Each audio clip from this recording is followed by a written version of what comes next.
இந்தியாவோட எலன் மஸ்கே நான் தான், என் கம்பெனி தான் இந்தியாவோட டெஸ்லா அப்படின்னு சொல்லிட்டு ஒருத்தன் காலரை தூக்கிட்டு சுத்திட்டு இருந்தான். திருட்டு மொழி குறுந்தாடி வச்சிருப்பான்.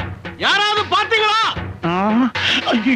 ஆனா இன்னைக்கு அந்த கம்பெனி அகல பாதாளத்துல போயிட்டு இருக்கு. இதுல சொன்னதுமே உங்களுக்கு தெரிஞ்சிருக்கும். ஓலா எலக்ட்ரிக் அப்படிங்கிற இந்த கம்பெனி தான் போன மாசம் வரைக்கும் ஏதோ சர்வீஸ் பிரச்சனை இருந்துச்சுப்பா, இவன் எப்படியாவது சரியாயி மேல வந்துருவான் அப்படின்னு எதிர்பார்த்துட்டு இருந்தோம்.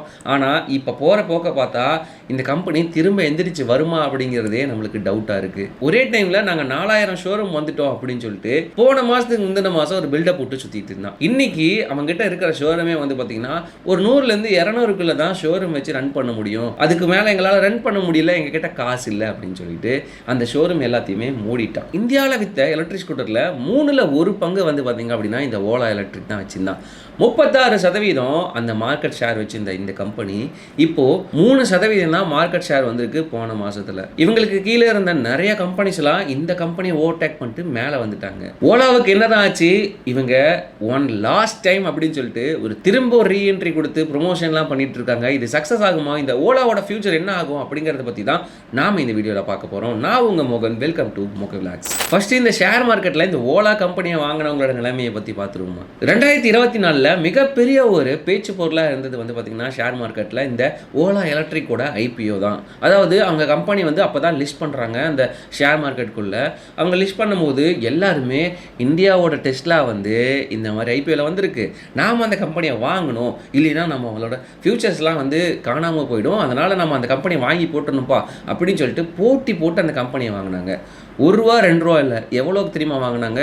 69,000 கோடிக்கு அந்த ஓலா எலக்ட்ரிக்கோட ஷேர் வந்து விற்றாங்க. அப்படி பார்க்கும்போது அந்த ஷேர் வந்து பார்த்தீங்கன்னா படிப்படியாக ஏறி ₹157 ஒரு ஷேர் அப்படிங்கிற நிலைமைக்கு வரையும் போச்சு. அது வரைக்கும் எல்லாமே நல்லா தான் இருந்துச்சு. அப்போ தான் ஒரு கிராஷ் வந்து அவங்களுக்கு ஒரு இடியாக விழுவுது. இன்னைக்கு தேதியில் நீங்கள் இந்த ஓலா எலக்ட்ரிக்கோட ஷேரை பார்த்தீங்க அப்படின்னா அது ₹20 to ₹25 வந்து நிற்கிது. ₹157 இருந்த ஆல் டைம் ஹையிலிருந்து ₹21 ₹25 ஆல் டைம் லோ, அதாவது இருக்கிறதுலே கம்மி பிரைஸுக்கு வந்து நிறுத்திட்டாங்க. இப்போ அந்த 69,000 கோடியில் 57,000 கோடி வந்து டோட்டலாக வாஷ் அவுட் ஆகி இன்வெஸ்டரோட மணி எல்லாமே டோட்டலாக லாஸ் ஆயிடுச்சு. இந்த ஓலாவை நம்பி மக்கள் வாங்கின பணம் எல்லாமே 57,000 கோடி வந்து நஷ்டம் ஆயிடுச்சு. ஏன் அப்படின்னா இவங்க ஐபிஓவில் வரும்போது நல்ல சேல்ஸ் ரெவன்யூலாம் காமிச்சாங்க. ஏன்னா அப்போ அதிகமான சேல்ஸ் வந்து ஓலா தான் இருந்துச்சு. இந்தியன் எலக்ட்ரிக் மார்க்கெட்லேயே ஒரு திரும்பி பார்க்குற விதமாக வந்தது தான் இந்த ஓலா எலக்ட்ரிக். அப்போ நிறைய பேர் அதை புக் பண்ணாங்க, நிறைய பேர் அதை வாங்கினாங்க. 2026 குவார்டர் 3யோட ஃபினான்ஷியல் இயர் ரிப்போர்ட்டை வச்சு பார்க்கும்போது அவங்களோட சேல்ஸ் எல்லாமே 56% வந்து குறைஞ்சிருச்சு, பாதிக்கு மேலே குறைஞ்சிருச்சு அப்படின்னு சொன்னாங்க. இதே இதுக்கு முன்னாடி வந்து பார்த்தீங்கன்னா 1000 கோடி ரூபா நாங்கள் ரெவன்யூ சம்பாதிச்சோம் அப்படின்னு சொல்லிட்டு வந்த கம்பெனி 470 கோடி தான் நாங்கள் ரெவன்யூ பார்த்தோம்னு சொல்கிறாங்க. ஆனால் லாஸ் எவ்வளோ தெரியுமா? 480 கோடிக்கு மேலே லாஸ் இருக்குது அப்படின்னு கணக்கு காட்டுறாங்க. அப்போது கணக்குப்படி பார்த்தா அவங்க ப்ராஃபிட்டை விட லாஸ் வந்து அதிகமாக இருக்குது. அப்படி பார்த்தோம் அப்படின்னா அவங்களுக்கு வரவை விட செலவு அதிகமாக இருக்குது. அதாவது அவங்க கிட்ட வர்ற காசு எல்லாமே நஷ்டத்தில் தான் போயிட்டு இருக்கு. அவங்களோட கம்பெனி ரன் பண்ணுறதுக்கு இன்னும் அதிகமாக காசு தேவைப்படும் அப்படிங்கிற ஒரு நிலைமையில தான் இப்போ ஓலா இருக்குது. இதனால தான் அந்த மார்க்கெட் ஷேர் வந்து பார்த்திங்கன்னா டோட்டலாக டவுன் ஆகிடுச்சு. இதனால கம்பெனிக்கு ரன்னிங் காஸ்ட் வந்து ரொம்பவே இல்லாமல் போயிடுச்சு. சரி, இந்த 4000 ஷோரூம் என்னப்பா ஆச்சு அப்படின்னு கேட்டிங்க அப்படின்னா கொஞ்ச நாளைக்கு முன்னாடி நாங்கள் வந்து இந்தியா ஃபுல்லாக 4000 ஷோர் வந்து அதாவது எக்ஸ்பீரியன்ஸ் சென்டர் வந்து நாங்கள் உருவாக்குவோம் அப்படின்னு சொல்லிட்டு 4000 ஷோர் வந்து இருக்க மாதிரி அந்த மேப்ல எல்லாம் போட்டு காமிச்சாங்க. அப்படி ஆரம்பித்த அந்த ஷோரூம்லாம் திறக்கிறதுக்கு முன்னாடியே இப்போ மூடிட்டாங்க. அதாவது அவங்களோட செலவை வந்து கம்மி பண்ணணும், நாங்கள் வந்து ஷோரூம் ஓப்பன் பண்ணால் அதுக்கு செலவு அதிகமாகும் அப்படின்னு சொல்லிட்டு அந்த ஷோரூம் எல்லாமே 4000லேருந்து வெறும் 500க்கு கீழே குறைச்சிட்டாங்க. அது மட்டும் இல்லாமல் அங்கே இருந்த வேலை செஞ்சவங்களுக்கு லே ஆஃப் பண்ணிட்டாங்க.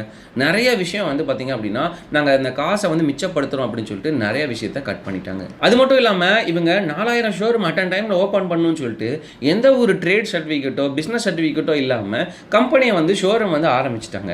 அப்படி ஆரம்பித்த இடத்துல பல இடத்துல வந்து பார்த்தீங்கன்னா இந்த ஆர்டிஓ ரைட் போயிருக்காங்க. அந்த இடத்துல அவங்க ட்ரேட் சர்டிஃபிகேட் இல்லாதனால அந்த ஷோரூம் நிறைய இடத்துல சீல் வச்சிருக்காங்க. இன்னொரு இடத்துல ஒருத்தங்க அந்த ஓலா ஸ்கூட்டரை வாங்கி அவங்க வந்து பார்த்தீங்கன்னா அதில் சர்வீஸ் பிரச்சனை இருக்குது அப்படின்னு சொல்லிட்டு நிறைய வாட்டி வந்து ஷோரூமுக்கு போயிருக்காங்க. அங்கே அவங்களுக்கு ப்ராப்பரான சொல்யூஷன் கிடைக்கலன்னு சொல்லிட்டு அவங்க என்ன பண்ணியிருக்காங்கன்னா நேராக கோர்ட்டுக்கு போயிருக்காங்க. கோர்ட்டுக்கு போயிட்டு நிறைய விஷயம் வாட்டி அவங்க வாதாடி அவங்க கடைசியாக இந்த ஓலாவோட ஓனரை அரெஸ்ட் பண்ணியே ஆகணும் அப்படின்னு சொல்லிட்டு ஒரு ஜட்ஜ்மெண்ட்டை வாங்கியிருக்காங்க. ஆனால் இந்த ஓலா ஓனர் வந்து பார்த்தீங்க அப்படின்னா அவங்க பெயில் வாங்கிட்டாங்க. அதனால அந்த கேஸ் வந்து இன்னும் ரன் ஆகிட்டு இருக்கு. இதுவும் இந்த ஓலாக்கு ரொம்ப பெரிய ஒரு டேமேஜ் பண்ணிட்டு இருக்கு அவங்களோட பிராண்டோட. சரி, இந்த ஓலாவோட சேல்ஸ் என்னாச்சு, இப்போ சேல்ஸ்லாம் எப்படி போயிட்டு இருக்கு அப்படின்னு பார்ப்போமா. ஓலா வந்து பார்த்தீங்க அப்படின்னா ஸ்டார்டிங்கில் இவங்க தான் டாப்லேயே நம்பர் 1ல இருந்தாங்க, சேல்ஸில் நம்பர் 1ல இருந்தாங்க. இவங்களுக்கு கீழே வந்து பார்த்தீங்க அப்படின்னா இந்த டிவிஎஸ்னு ஒரு கம்பெனி வந்தாங்க, பஜாஜ் வந்தாங்க. இவங்க எல்லாருமே இந்த சேல்ஸ் எல்லாமே கொஞ்சம் கொஞ்சமாக எடுத்துகிட்டு இருந்தாங்க. ஆனால் இந்த ஓலா வந்து ஸ்டார்டிங்கில் வித்துட்டு இருந்த வேல்யூம் எவ்வளோனா 50,000 ஸ்கூட்டர் வந்து விற்றாங்க. அதாவது உங்கள் ஊரில் 3 பேர் வண்டி வாங்குறாங்க அப்படின்னா அதில் ஒரு ஸ்கூட்டர் வந்து ஓலா ஸ்கூட்டராக இருக்கும். அந்த அளவுக்கு வந்து மார்க்கெட் ஷேர் வந்து இவங்க வந்து டாமினேட் பண்ணிட்டு இருந்தாங்க. லாஸ்ட்டாக இவங்க பிப்ரவரியில் வித்திருக்க வண்டி வந்து பார்த்தீங்க அப்படின்னா வெறும் 3,500 தான். அதாவது 36% 3.5% இவங்களோட சேல்ஸோட growth வந்து ரொம்பவே டவுன் ஆயிடுச்சு. அதாவது அகல பாதாளத்துக்கு போயிடுச்சு. டிவிஎஸ், ஹீரோ, பஜாஜ் இவங்க எல்லாருமே அந்த டாப் 5க்கு வந்துட்டாங்க. இதுக்கு முன்னாடி ஸ்டார்ட் அப்பாக இருந்த கம்பெனிஸ் எல்லாமே இந்த டாப் பிராண்ட்ஸ் அவங்கள ஆல்ரெடி டாமினேட் பண்ணிட்டு இருக்க டாப் பிராண்ட்ஸ், அதாவது பெட்ரோல் வண்டி விற்கிற அந்த டாமினேட் பண்ணுற அந்த ஸ்கூட்டர் கம்பெனிலாம் வந்தோடனே இவங்களோட அந்த ரெப்யூட்டேஷன் எல்லாம் குறைஞ்சி இந்த கம்பெனி மேலே மக்கள் எல்லாமே ட்ரஸ்ட் வைக்க ஆரம்பிச்சு அந்த வண்டியை வாங்குறதும் இந்த ஓலாவோட டவுனுக்கு வந்து ரீசனாக இருக்குது அப்படின்னு சொல்கிறாங்க.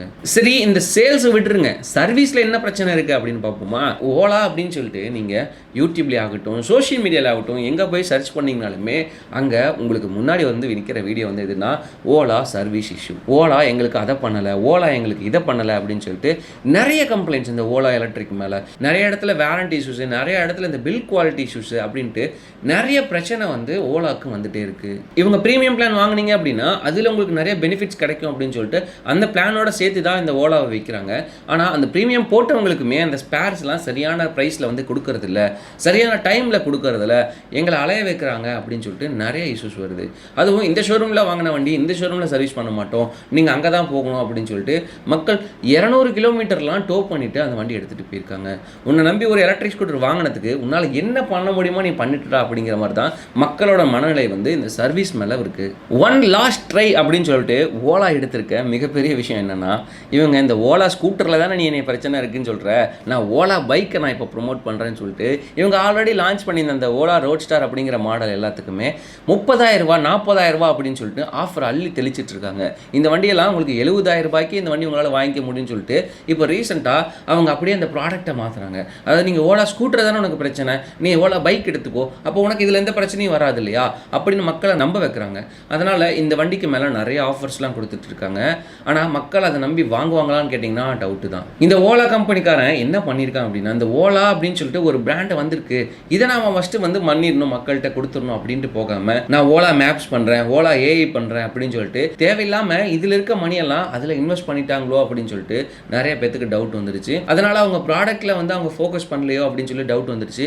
இதனால் இந்த ப்ராடக்ட் எல்லாம் குவாலிட்டி இல்லாமல் வந்துட்டு இருக்கு அப்படின்னு சொல்லிட்டு மக்கள் எல்லாருமே இந்த வண்டி மேலே இந்த ட்ரஸ்ட்டை வந்து கொஞ்சம் கொஞ்சமாக போக ஆரம்பிச்சிருச்சு. மாதத்துக்கு 15,000 வண்டி விற்றா தான் இவங்களுக்கு பிரேக் ஈவன் பாயிண்ட் வரும், அதாவது ப்ராஃபிட்டும் இல்லை லாஸும் இல்லை அப்படிங்கிற நிலவைக்கு வரும். ஆனால் இவங்க விற்கிறதோ 3,500 to 4,000 வண்டி தான் மாதத்துக்கு விற்கிறாங்க. இப்படியே போச்சு அப்படின்னா இவங்களோட நிலைமை வந்து திவாலாகிறதுக்கு கூட வாய்ப்பு இருக்குது அப்படின்னு சொல்கிறாங்க. முடிவாக இந்த ஓலா எலக்ட்ரிக் முடிஞ்சிருமா இல்லை ஃபீனிக்ஸ் மாதிரி எழுந்திரிச்சு வருமா? ஓலா மேலே ஸ்டாக் மார்க்கெட்டில் இன்வெஸ்ட் பண்ணவங்களுக்கு அது மேலே இருந்த நம்பிக்கை போயிடுச்சு. ஓலா வாங்கி ஓட்டினவங்களுக்கு சர்வீஸில் நம்பிக்கை போயிடுச்சு. புதுசாக வண்டி வாங்கணும் அப்படின்னு நினைக்கிறவங்களுக்கும் ஓலா மேலே இருந்து நம்பிக்கை போயிடுச்சு. அதுக்கப்புறம் இந்த பிராண்ட், அந்த டிவிஎஸ், ஆத்தர் அப்படின்னு நிறைய கம்பெனி வந்தங்காட்டியும் அந்த கம்பெனி மேலே மக்கள் எல்லாருமே நம்பிக்கை வைக்க ஆரம்பிச்சிட்டாங்க.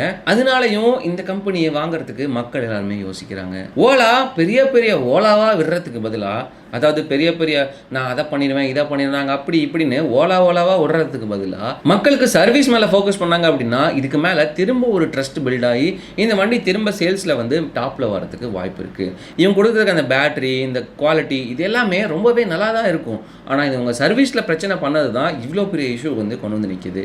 இவங்க வண்டி சேல்ஸ் பண்ணதை விட சர்வீஸ் வந்து ரொம்பவே அதிகமாக வந்து நிற்கிது அப்படின்னு சொல்கிறாங்க. இதை பற்றி நீங்கள் என்ன நினைக்கிறீங்க? இது வந்து குவாலிட்டி இஷ்யூனால வந்த பிரச்சனையா இல்லை சர்வீஸ்னால வந்த பிரச்சனையா அப்படின்னு சொல்லிட்டு கமெண்ட்டில் சொல்லுங்கள். இன்னும் சில பேர் இந்த ஓலா ஸ்டாக்கை வாங்கலாமா அப்படின்னு நீங்கள் கேட்பீங்க. 21 ரூபா அந்த பட்ஜெட்டில் இருக்குது, ஓலா திரும்ப வரும் அப்படின்னு நீங்கள் நினச்சிங்க அப்படின்னா அதை வாங்குங்க. இல்லை அது வந்து அவ்வளோதான் முடிஞ்சதுப்பா அப்படின்னா கொஞ்சம் யோசிச்சு வாங்கிக்கோங்க. இந்த வீடியோ உங்களுக்கு பிடிச்சிருந்துச்சுன்னா லைக் பண்ணிக்கோங்க. இது போல் யூஸ்ஃபுல்லான வீடியோ போகிற நம்ம பேஜை ஃபாலோ பண்ணிக்கோங்க. உங்களை அடுத்த வீடியோவில் சந்திக்கிற வரை